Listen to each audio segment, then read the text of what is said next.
Hello student, तो आज हम लोग laws of chemical combination study करेंगे। लॉज ऑफ केमिकल कॉम्बिनेशन में पहले देखेंगे कि what is a chemical combination. जब भी दो एलिमेंट कंबाइन होते हैं तो उसे हम बोलेंगे केमिकल कॉम्बिनेशन या केमिकल रिएक्शन। ये जो रिएक्शन होती है ये कुछ लॉज फॉलो करती है, मतलब उसी पर्टिकुलर वे में उस रिएक्शन को होना है। एक पर्टिकुलर रेशो में ही दो एलिमेंट जो है वो कंबाइन होते हैं, या जो भी मास जो होता है रिएक्टेंट का जितना मास लिया है उतना ही मास प्रोडक्ट का फॉर्म होता है। उससे कम मास नहीं फॉर्म होगा, उससे ज्यादा मास नहीं फॉर्म होगा।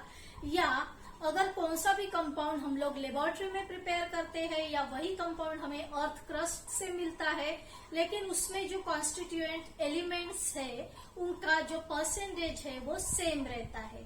तो इस तरह से एक एक लॉ हम स्टडी करेंगे। टोटल 5 बेसिक लॉ है, तो हर एक लॉ हम अभी डिटेल में स्टडी करेंगे। पहले लॉ का स्टेटमेंट देखेंगे। फर्स्ट जो लॉ है वो है law of conservation of mass. इसका स्टेटमेंट क्या है? Mass can neither be created nor destroy. Mass जो है किसी भी केमिकल रिएक्शन में मास हम लोग एक्स्ट्रा का कुछ न्यू मास या न्यू मैटर क्रिएट नहीं कर सकते, या जितना मास हम लोगों ने रिएक्टेंट का लिया है उतना ही मास हमें प्रोडक्ट का मिलेगा।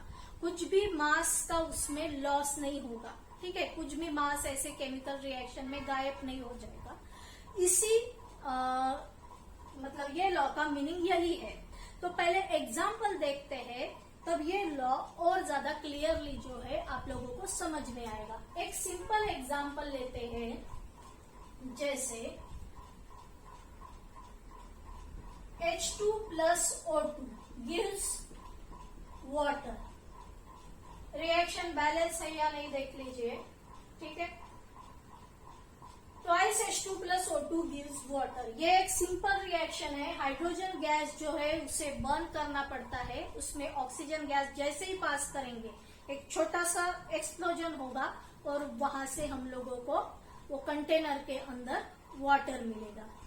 तो ये जो रिएक्शन हम लोग लेबोरेटरी में परफॉर्म करेंगे तो हम लोगों को जो है वाटर मिल रहा है और हाइड्रोजन गैस ऑक्सीजन के साथ कंबाइन होके यहाँ दो हाइड्रोजन आइटम, ठीक है, H2 यानी एक हाइड्रोजन आइटम का वेट 1 ग्राम होता है। अभी बैलेंसिंग करके यहाँ हमें 4 हाइड्रोजन के आइटम्स दिख रहे हैं, तो 4 हाइड्रोजन के आइटम का मास रहेगा 4 ग्राम, प्लस एक ऑक्सीजन का एटॉमिक मास 16 ग्राम होता है, तो 2 का मास होगा 32 ग्राम। ये हो गया रिएक्टेंट की साइड। या प्रोडक्ट की साइड में 4 हाइड्रोजन आइटम्स है, तो ये रहेगा 4 ग्राम प्लस 2 ऑक्सीजन आइटम 32 ग्राम। दोनों की टोटल करेंगे, ठीक है, 32 प्लस 4 हम लोगों को 36 मिलेगा ग्राम। ये साइड में भी 36 ग्राम मिलेगा। इसका मीनिंग क्या है कि जितना मास रिएक्टेंट का लिया था रिएक्शन के लिए उतना ही मास प्रोडक्ट का मिल रहा है। इसी को ही हम लोग बोलते हैं लॉ ऑफ कंजर्वेशन ऑफ मास। 36 ग्राम से कम मास नहीं मिला है, 35 नहीं मिला है, 34 नहीं मिला है, या 36 ग्राम से ज्यादा 37 ग्राम नहीं मिला है, या 38 ग्राम मास नहीं मिला है। जितना हम लोगों ने ये दोनों रिएक्टेंट के मास की टोटल की है उतना ही मास हम लोगों को प्रोडक्ट का मिल रहा है। इसे ही बोलते हैं law of conservation of mass, which was given by the French scientist Antoine Lavoisier in 17th century. ये जो साइंटिस्ट था एंटोनी लेवाइजर, उसने कुछ कंबशन के एक्सपेरिमेंट परफॉर्म किए।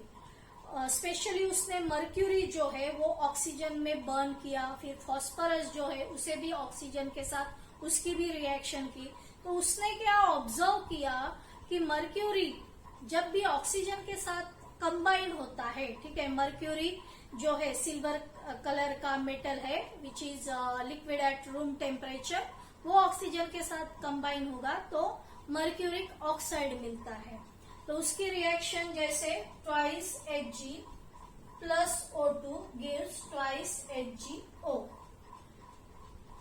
तो उसने एंटोनी लेवाइजर ने क्या ऑब्जर्व किया कि जितना मास उसने मर्क्यूरी का लिया था प्लस ऑक्सीजन का, दोनों के मास की उसने टोटल करके देखी, और ये साइड में उसे जो रेडिश कलर का मर्क्यूरिक ऑक्साइड मिल रहा था उसका भी उसने वेट किया, उसका भी उसने मास देखा कितना होता है।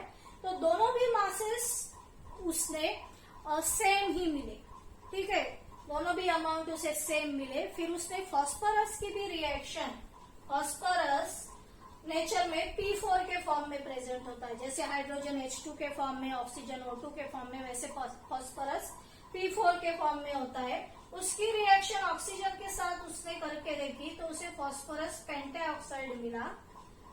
तो ये साइड में उसने फॉस्फोरस प्लस ऑक्सीजन दोनों के मास की टोटल की, यहाँ भी P2O5 का उसने मास देखा, तो उसने क्या ऑब्जर्व किया कि दोनों साइड के जो मास है वो सेम है।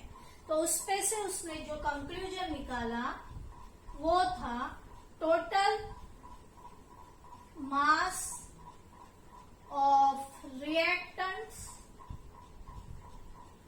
is equal to total mass of products. Total mass of reactant equal to total mass of product. तो यही जो है स्टेटमेंट में दिया है कि मास can neither be created nor destroyed. तो ये हो गया हमारा law of conservation of mass. So just have a look on this, फिर हम लोग न्यू लॉ जो है वो स्टडी करेंगे। सो स्टूडेंट, अभी हम सेकेंड लॉ देखेंगे, लॉ ऑफ डेफिनाइट प्रपोर्शंस। ये लॉ किसने दिया था? जोसेफ प्राउस्ट ने ये लॉ दिया था। ये लॉ का पहले स्टेटमेंट देख लेते हैं। A given compound always contains exactly the same proportion of elements by weight.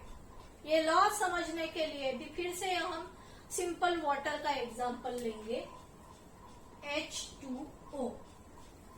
इसमें दो हाइड्रोजन के एटम्स, ठीक है, दो हाइड्रोजन एटम, एक हाइड्रोजन एटम का वेट 1 ग्राम, तो दो हाइड्रोजन एटम का वेट रहेगा 2 ग्राम।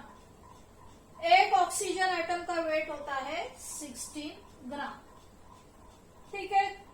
तब 1 मोल H2O जो है वो बनता है, तो उसके लिए 2 ग्राम हाइड्रोजन का होना जरूरी है और 16 ग्राम ऑक्सीजन का होना जरूरी है, तभी वाटर का 1 मोल बनेगा।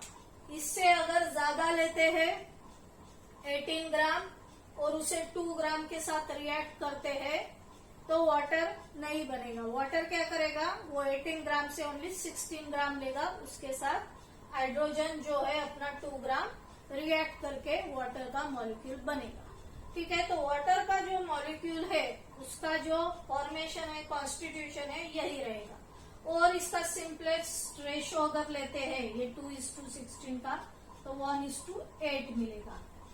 मतलब वाटर के फॉर्मेशन के लिए अगर 1 ग्राम हाइड्रोजन है तो 8 ग्राम ऑक्सीजन लगेगा, ठीक है, सिंपलेस्ट रेशियो में अगर बताना है तो। अभी इरेस्पेक्टिव ऑफ द सोर्स, वो वाटर कहाँ का है, टैप वाटर है, सी वाटर है, रिवर वाटर है, बिस्लेरी की बोतल का वाटर है, कहीं से भी वाटर, वो कौन सा भी वाटर अगर हो, उसमें जो कॉन्स्टिट्यूशन है, उसमें जो H2O मॉलिक्यूल है, उनका प्रोपोर्शन क्या रहेगा, 1:8, ठीक है। 1:7 नहीं रहेगा, 1:6.5 नहीं रहेगा, 1:8 ही प्रोपोर्शन रहेगा। और एक एग्जाम्पल जो जोसेफ प्राउस्ट ने स्टडी किया था, ये जो है क्यूप्रिक कार्बोनेट का एग्जाम्पल। क्यूप्रिक कार्बोनेट को CuCO3, इस तरह से उसका मॉलिक्यूलर फॉर्मूला है।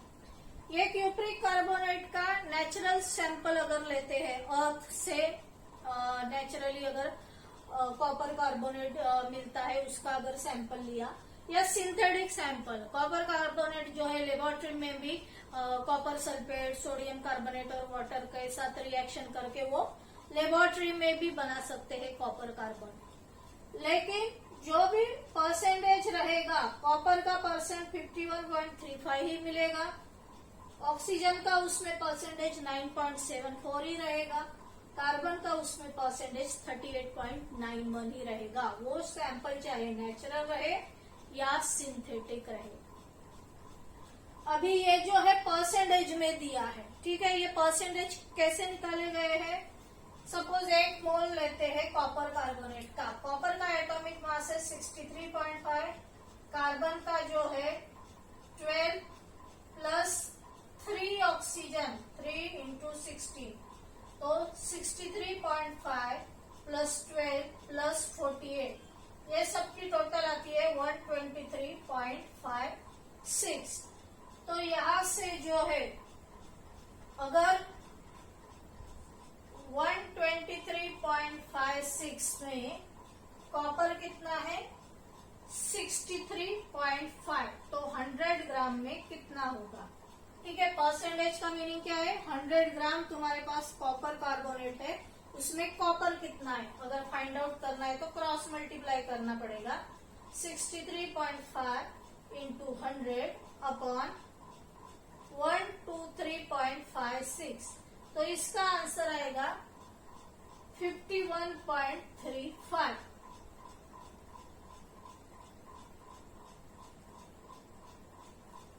ठीक है। सिमिलरली ये जो 9.74 ये कैसे आया? टोटल अपने पास 123.56 है, ठीक है, 1 मोल में। तो उसमें ऑक्सीजन कितना प्रेजेंट है?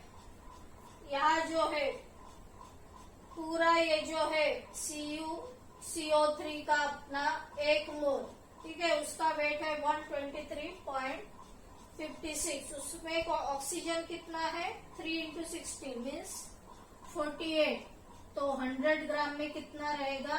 फिर से क्रॉस मल्टीप्लाई 48 इंटू 100 अपॉन 123.56। ये सॉल्व करोगे तो हमको परसेंटेज मिलेगा 9.74। ठीक है, तो ये बस समझने के लिए मैंने बताया कि परसेंटेज किस तरह से कैलकुलेट किए हैं। तो ये कैलकुलेशन अभी हम रफ करेंगे। यहाँ बस इतना समझना है कि जो कॉपर कार्बोनेट है वो नेचुरल उसका सैंपल ले या सिंथेटिक सैंपल ले, परसेंटेज ऑफ कॉपर, ऑक्सीजन और कार्बन सेम ही रहेगा। तो इस तरह से जितने भी मॉलिक्यूल्स फॉर्म होते हैं, जितने भी कंपाउंड फॉर्म होते हैं, तो उनका जो कॉम्बिनेशन का रेशियो है, ठीक है, वो कॉम्बिनेशन का रेशियो वो फिक्स होता है, उतने ही परसेंटेज में वो एक दूसरे के साथ कंबाइन होते हैं। तो फिर से लॉ का स्टेटमेंट देखो, a given compound always contains exactly the same proportion of elements by weight. ठीक है, कौन सा भी कंपाउंड, ठीक है, वो नेचुरल रहे चाहे सिंथेटिक रहे, वो इंडिया में है वो कंपाउंड या सेम कंपाउंड अगर यूएसए में है या लंदन में है, तो उसके जो कॉन्स्टिट्यूएंट एलिमेंट है उनका जो परसेंटेज है, ठीक है, और exactly same proportion of element या प्रोपोर्शन बोलो उसे, प्रोपोर्शन ऑफ एलिमेंट जो है वो सेम रहेगा। तो एक बार ये देख लो, फिर हम लोग नेक्स्ट लॉ लेते हैं। सो थर्ड लॉ अभी देखेंगे, लॉ ऑफ मल्टीपल प्रोपोर्शंस।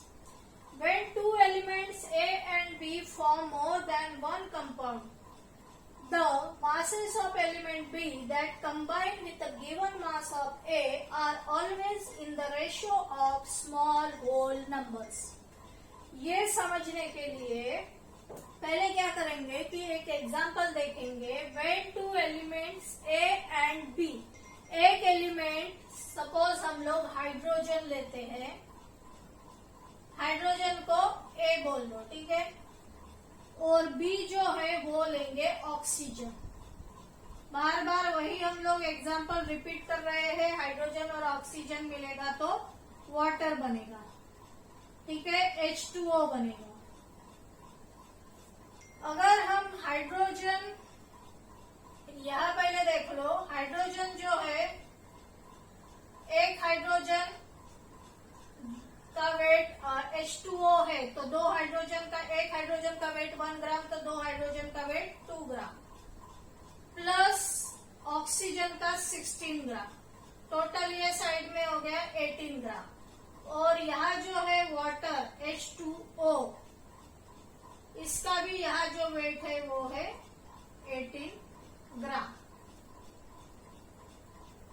तो यहाँ जस्ट ऐसे अभी 2 ग्राम और 16 ग्राम लिख के रख देंगे।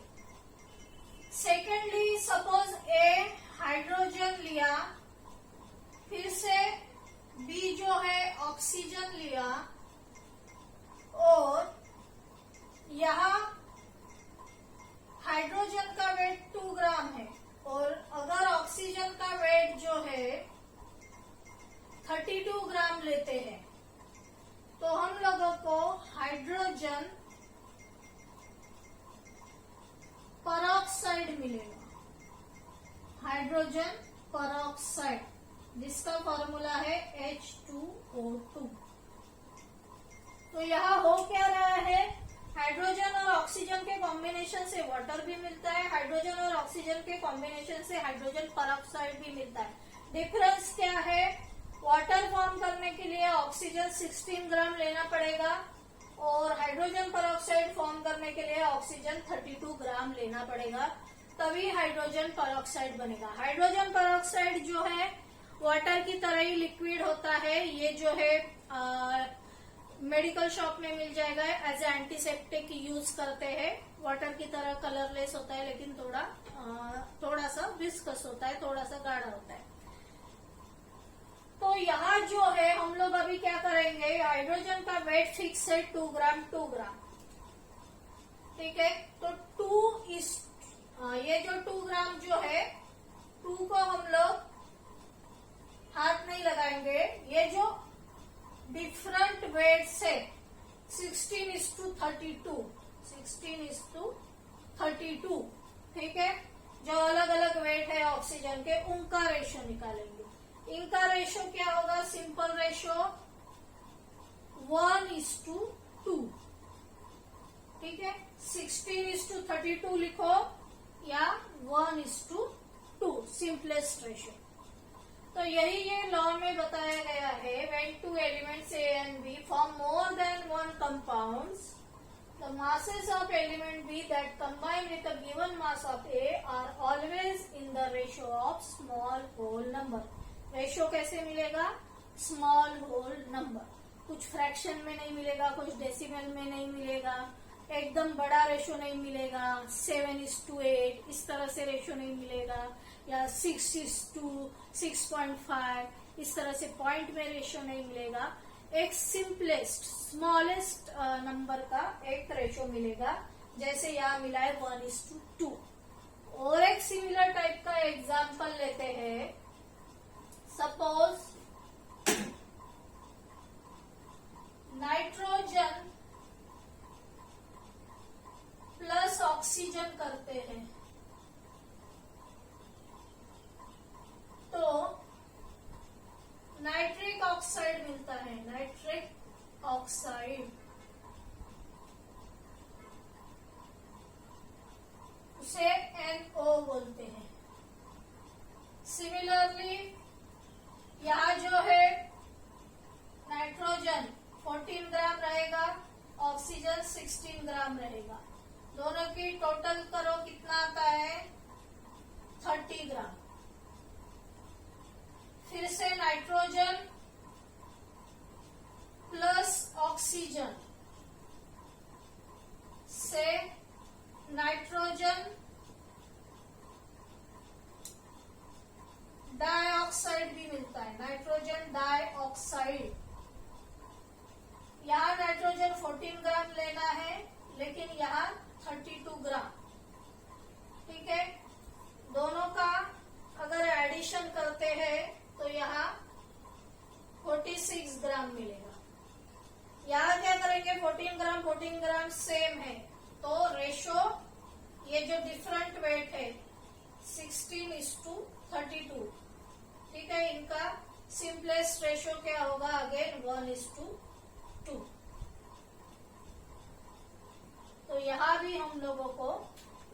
सिंपलेस्ट होल नंबर रेशियो मिल रहा है।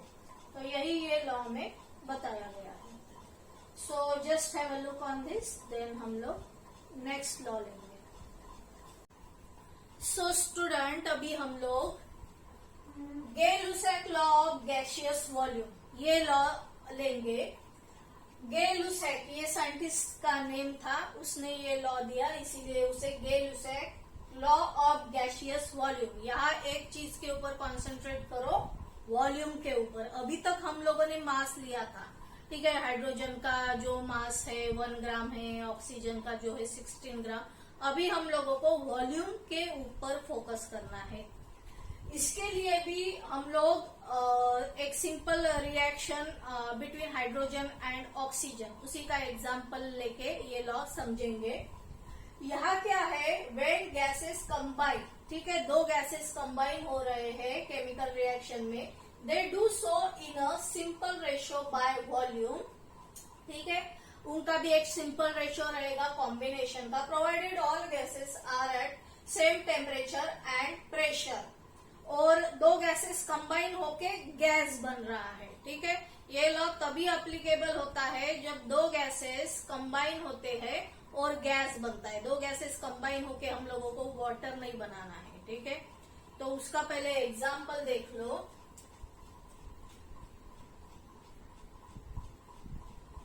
H2, ठीक है, ये है हाइड्रोजन प्लस ऑक्सीजन, दोनों के कॉम्बिनेशन से वाटर बनेगा H2O। लेकिन हमें वाटर वेपर चाहिए, मतलब गैस बनाना है हम लोगों को, ठीक है, वाटर नहीं बनाना है। दोनों के कॉम्बिनेशन से वाटर वेपर बनेगी, मतलब दो गैस कंबाइन होके गैस ही बन रहा है। तो यहाँ ऐसे गैस लिख सकते हैं, ये भी गैस है, ये भी गैस है, ये भी गैस है, ठीक है। जब गैस बन रहा हो तभी ये लॉ जो है वो एप्लीकेबल है। यहाँ देखो, अभी हाइड्रोजन जो है, पहले क्या करेंगे, रिएक्शन को बैलेंस करेंगे। H2 है, यहाँ H2 है, यहाँ O2 है, तो यहाँ हम लोगों को ट्वाइस H2O लेना पड़ेगा, ठीक है। फिर यहाँ भी 2 लगा देंगे तो 4 हाइड्रोजन एटम, 4 हाइड्रोजन एटम। अभी क्या करेंगे, ये जो 2H2 है, ठीक है, 2 यहाँ जो है 2 का मीनिंग क्या है, 2 मोल्स ऑफ H2। यहाँ कुछ लिखा नहीं है, इसका मतलब क्या है, 1 मोल ऑफ H2, ठीक है। मोल कंसेप्ट इसके बाद के लेक्चर में हम लोग और थोड़ा डिटेल में स्टडी करेंगे। लेकिन अभी याद रखो, जो स्टोचियोमेट्री रहती है रिएक्शन की, उसमें जो यहाँ नंबर रहता है वो पर्टिकुलर एलिमेंट के पहले, वो उसके मोल्स बताता है। यहाँ जैसे 2H2O है तो 2 मोल्स ऑफ वाटर। यहाँ हम लोग वॉल्यूम के बारे में सोच रहे हैं, तो 2 मोल्स ऑफ H2। एक मोल हमेशा याद रखो, जब भी 1 मोल की बात होती है किसी भी एलिमेंट का 1 मोल, फिर वो एटम रहे, मॉलिक्यूल रहे, अगर वो 1 मोल है तो उसमें 6.022 इंटू 10⁻23 पार्टिकल्स, इन जनरल यह वर्ड यूज करेंगे पार्टिकल्स। फिर वो एटम हो सकते हैं, मॉलिक्यूल हो सकते हैं, ठीक है। जैसे यहाँ H2 का मॉलिक्यूल है तो 2 मोल H2 मीन्स व्हाट, अगर 2 मोल H2 है तो 1 मोल के लिए इतने पार्टिकल्स होते हैं, तो 2 मोल के लिए 2 इंटू 6.022 इंटू 10⁻23 पार्टिकल्स, इतने पार्टिकल्स होंगे, ठीक है, या इतने H2 के मॉलिक्यूल होंगे। ये नंबर को बोलते हैं एवोगैड्रो नंबर, ये नंबर फिक्स है। और ये जो नंबर है, ठीक है, इतना नंबर अगर मॉलिक्यूल का रहा और ये बहुत बड़ा नंबर है, जैसे 6, सपोज 022 को निग्लेक्ट करो, 6 इंटू 10⁻23, मतलब 6 के ऊपर 23 जीरो आएंगे। तो आप लोग इमेजिन कर सकते हो कि कितने सारे मॉलिक्यूल्स होते हैं एक मोल में। तो 2 मोल में 2 इंटू ये नंबर, तो इतने सारे मॉलिक्यूल्स आएंगे, तो उसे बोलते हैं 2 मोल ऑफ H2। तो हम लोग क्या करेंगे, यहाँ वॉल्यूम के बारे में डिस्कस कर रहे हैं, इसीलिए यहाँ 2 है तो यहाँ इसे 2 वॉल्यूम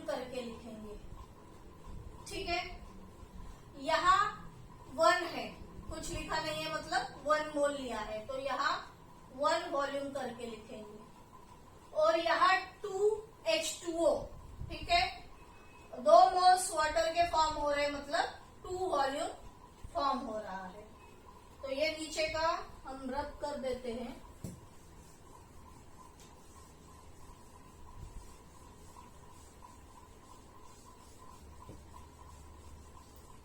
सपोज H2 जो है वो 100 ml दिया है। वॉल्यूम जो है गैस का वो मिलीलीटर में भी मेजर कर सकते हैं, लीटर में भी मेजर कर सकते हैं, ठीक है। तो यहाँ सपोज H2 100 ml है और ऑक्सीजन सपोज 50 ml है। और जो टोटल फॉर्म हो रहा है, ठीक है, टोटल जो वाटर वेपर फॉर्म हो रहा है उसका वॉल्यूम कितना होगा? 100 प्लस 50 150, इस तरह से वॉल्यूम नहीं लिखते हैं। ये हम लोग ग्राम में नहीं ले रहे, ये मास नहीं ले रहे कि टोटल कर दी और उतना वॉल्यूम फॉर्म हो गया, क्योंकि यहाँ 2 है, यहाँ 1 है, तो दोनों के मिला के यहाँ 3 मोल नहीं बने हैं, 2 ही मोल बने हैं। 2 मोल बने यानी इसमें कितने पार्टिकल है? 2 इंटू 6.022 इंटू 10⁻23, इतने पार्टिकल है। और इतने पार्टिकल है या इतने वाटर वेपर के मॉलिक्यूल है, और इतने ही मॉलिक्यूल H2 के भी थे, ठीक है, हाइड्रोजन के भी इतने ही मॉलिक्यूल प्रेजेंट थे। तो इसके लिए हमने 2 वॉल्यूम यूज किया, तो इसके लिए भी हम लोग क्या करेंगे? 2 वॉल्यूम ही लिखेंगे। तो यहाँ जो है 2 वॉल्यूम अगर है तो वॉल्यूम हम 100 ml ले रहे हैं कि 100 ml वॉल्यूम वो ऑक्युपाई कर रहा है। तो यहाँ भी 2 वॉल्यूम है तो हमें वॉल्यूम लेना पड़ेगा 100 ml। तो वॉल्यूम किसके ऊपर डिपेंड है कि कितने नंबर ऑफ पार्टिकल्स है। तो इतने नंबर ऑफ पार्टिकल्स है तो वॉल्यूम कितना होता है? 100 ml, जो ऑलरेडी गिवन था। तो हमारा जो वाटर वेपर फॉर्म हो रहा है उसका भी वॉल्यूम कितना लेंगे? 100 ml, क्योंकि वो डिपेंड करता है कितने नंबर ऑफ मॉलिक्यूल्स है वाटर वेपर के, इतने हैं तो वो भी 100 ml वॉल्यूम जो है वो ऑक्युपाई करेगा। तो ये एक एग्जांपल हो गया। दूसरा एक एग्जांपल लेते हैं। सपोज नाइट्रोजन गैस है प्लस हाइड्रोजन गैस, उससे बन रहा है अमोनिया, ठीक है, NH3। ये भी रिएक्शन बैलेंस करेंगे, H3 है तो यहाँ 3 कर दिया, टोटल 6, और यहाँ भी 2 लगा दिया। अभी ये बैलेंस हो गया, 2 नाइट्रोजन 2 नाइट्रोजन। यहाँ जो है सपोज N2 का वॉल्यूम 1 लीटर है, ठीक है, और H2 का वॉल्यूम 3 लीटर है। तो टोटल अमोनिया का वाटर 4 लीटर नहीं मिलेगा। पहले हम देखेंगे कि नंबर ऑफ पार्टिकल्स या नंबर ऑफ मॉलिक्यूल N2 के कितने हैं। 1 मोल है तो 6.022 इंटू 10⁻23, इतने ही उसके मॉलिक्यूल है। 3 मोल है तो 3 इंटू 6.022 इंटू 10⁻23, इतने इसके मॉलिक्यूल है हाइड्रोजन के। तो उतने उसके मॉलिक्यूल है तो उसका वॉल्यूम कितना है? 3 लीटर। और यहाँ 2 है, ठीक है, तो 2 NH3 है तो इसका वॉल्यूम कितना फिर लेना पड़ेगा? 2 लीटर, क्योंकि इसमें कितने मॉलिक्यूल है अमोनिया के? 2 इंटू 6.022 इंटू 10⁻23, ठीक है। तो वो कितना वॉल्यूम ऑक्युपाई करेगा? 2 लीटर वॉल्यूम ऑक्युपाई करेगा। तो ये हो गया गे-लुसाक लॉ ऑफ गैसियस वॉल्यूम। फिर से एक बार देख लो। व्हेन गैसेस कंबाइन और produce in a chemical reaction, gases जब कंबाइन होते हैं या गैस जब फॉर्म होता है, गैस ही फॉर्म होना चाहिए अगर ये लॉ अप्लीकेबल करना है तो, दे do so in a simple ratio. इस पे अभी कॉन्सेंट्रेट करेंगे। दे do so in a simple ratio. यहाँ जो पहली रिएक्शन है इसमें वॉल्यूम के फॉर्म में हम लोग रेशो निकालेंगे। ये थोड़ा रख कर देंगे।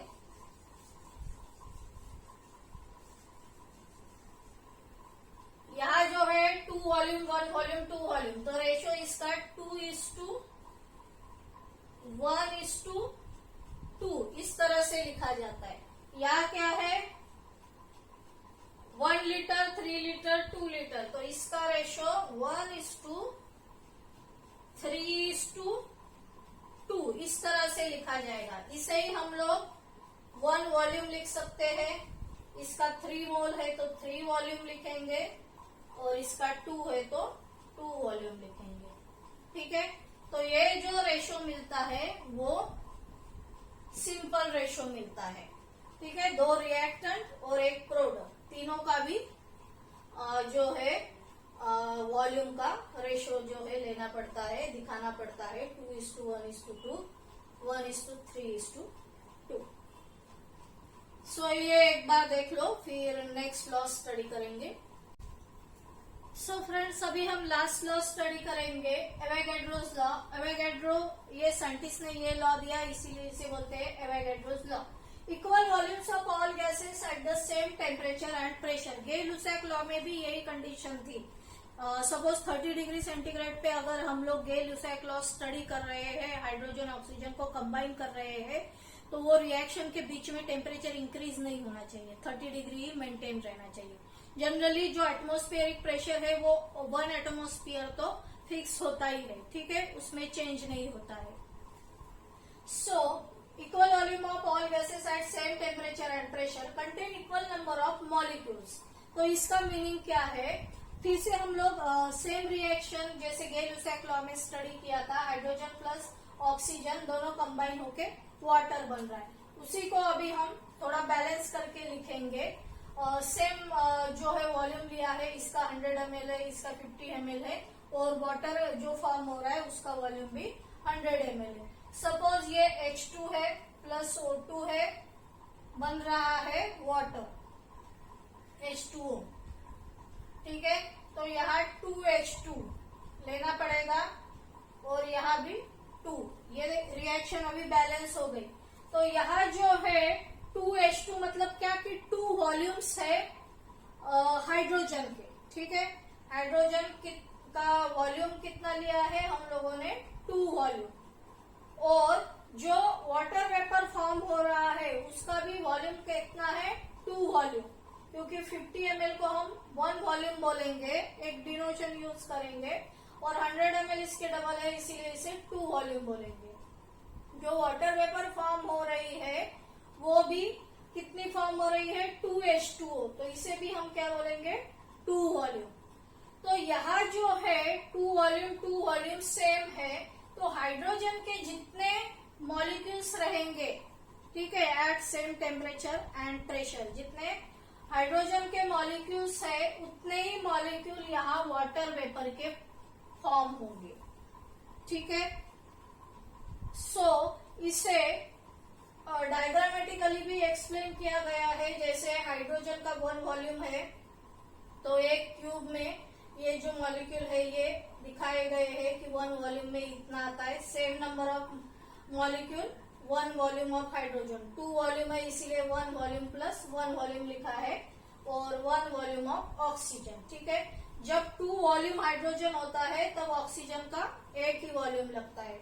जब 2 वॉल्यूम हाइड्रोजन का लेते हैं तब एक ही वॉल्यूम ऑक्सीजन का लगता है। और वाटर वेपर कितनी फॉर्म होती है, 2 वॉल्यूम, मतलब ये एक वॉल्यूम और ये एक वॉल्यूम, ऐसे 2 वॉल्यूम जो है वो हाइड्रोजन लिया है, और इसे जस्ट कंबाइन करके, क्योंकि यहाँ H2O का मॉलिक्यूल फॉर्म हो गया है, तो इसीलिए यहाँ H2O के मॉलिक्यूल ऐसे फॉर्म हो गए दिखाया गया है, और एक क्यूब में ये 1 वॉल्यूम और 1 वॉल्यूम दोनों को भी कंबाइन किया गया है। लेकिन इसमें कितने नंबर ऑफ मॉलिक्यूल रहेंगे, जितने नंबर ऑफ मॉलिक्यूल ये वॉल्यूम में रहेंगे, क्योंकि ये 1 + 1 कितना है, 2 वॉल्यूम, तो इतने मॉलिक्यूल ये दोनों मिला के जितने मॉलिक्यूल है उतने ही मॉलिक्यूल यहाँ ये क्यूब में रहेंगे, क्योंकि ये भी 2 वॉल्यूम है और ये भी 2 वॉल्यूम है। ठीक है, तो वॉल्यूम के ऊपर डिपेंड है कि उसमें कितने नंबर ऑफ मॉलिक्यूल्स जो है प्रेजेंट है। जैसे सेम अगर वॉल्यूम है तो सेम नंबर ऑफ मॉलिक्यूल्स जो है वो प्रेजेंट होते हैं। तो ये लॉ में यही बताया गया है, equal volumes of all gases eight same temperature and pressure contain equal number of molecules. So I hope all of you understood this. So thanks for watching this video.